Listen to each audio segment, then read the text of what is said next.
네, 어제 새정치민주연합의 새로운 원내대표가 선출됐습니다. 바로 이종걸 의원인데요.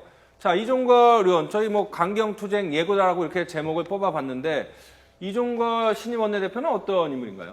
일단은 할아버지가 우리나라의 노블리스 오블리주의 대표적으로 상징적으로 거론되는 분이죠. 우당 유해영 선생의 손자인데, 초대 국정원장을 지낸 이종찬 전 의원하고는 사촌간입니다. 그러니까 이종걸 의원 부친인 이규동 씨의 큰아버지가 이규학 씨 아들이 이종찬 의원이 되는데 어쨌든 이 굉장히 야당 의원 할 때는 사선 의원을 하고 있는데 굉장히 강직하고 강건하고 좀 굽힐 줄 모르는 스타일이었는데 본인이 그런 얘기를 합니다. 본인은 평소 온순한데 카메라와 마이크 앞에만 쓰면 나도 모르게 강해진다 이런 얘기를 했는데 그런 게 이번 원내대표라는 큰 직을 걸고 나서 그런 자세가 보일지 아니면 변화된 모습을 보일지는 좀 지켜봐야 될 것 같습니다. 이전 우윤근 대표가 워낙 온건파로 분류가 됐기 때문에 차기 원내대표가 누가 될 것인가에 관심이 모아졌고요. 또 게다가 지금 문재인 대표는 강경투쟁 목소리를 높이고 있는 상황이고 이종걸 신임 대표도 여기에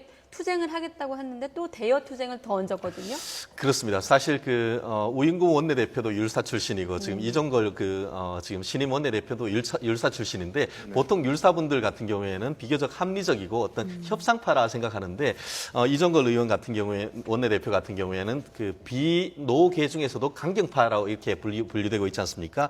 실질적으로 어떤 식으로 끌어갈지가 사실 굉장히 궁금하죠. 이른바 이기는 정당으로서의 어떤 경제 정당론 그리고 또 부패 정권 심판론 두 개의 키워드 중에 어떤 것에 방점을 둘 것인가 아마 고민됐을 텐데 아마 당선 일선으로 얘기하는 것은 대여 투쟁의 선봉으로 싸우겠다라고 해서 지금 오늘 일부 일간지 사설 같은 경우에는 지금이 싸울 때냐 이런 식으로 해서 질타를 하고 있습니다만 어쨌든 야당 내에서는 적어도 지금 문재인 대표 또한 야성이 약해서 이번에 패배했다라는 식으로 현실을 인식을 한 상황에서 아마 그와 같은 어떤 그런 코드를 어떻게 보면 당대표와 맞추는 그런 인상이 있는데 그럼에도 불구하고 국민의 입장에서는 취임 일성으로 어떻게든 서로 화합을 하고 뭔가를 어려운 시점에서 어떤 합의를 해서 법안을 만들어내기를 바라는 것인데 대여 투쟁을 했다는 점에서 선언을 했다는 점에서 상당한 국민들이 좀 우려하고 있는 것인데 그럼에도 불구하고 어떻게든 본인들의 어떤 야권의 핵심 지지층을 모은다는 전략에서는 나름대로 의미가 있겠지만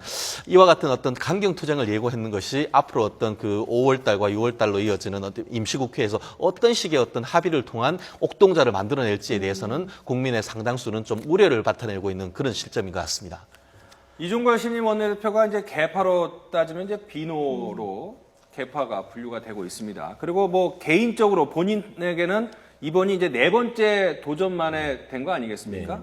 자, 이번 시기에 네 번째 도전 만에 당선이 됐는데 선출이 됐습니다. 또 비노 개파가 선출이 됐고요. 어떤 의미로 해석을 할 수 있을까요? 당내에서 얹으면 표수는 큰 의미가 없나요? 어쨌든 힘을 실어주긴 했는데 많은 차가 아니었거든요. 그렇죠. 결선에서 5표 차가 났죠.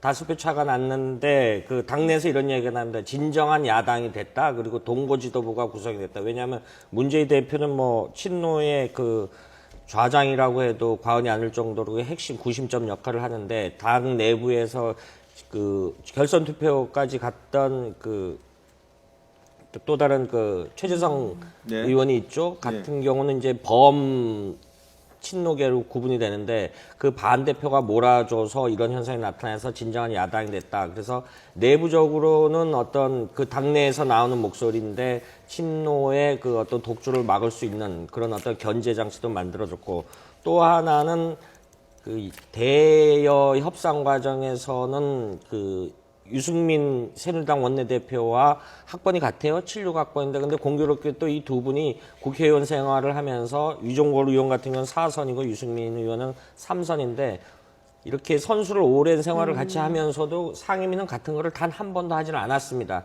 근데 이 두 사람이 어떻게 이제 조율을 맞춰 나갈지 굉장히 좀 두고 볼 대목인 것 같습니다. 그 부분도.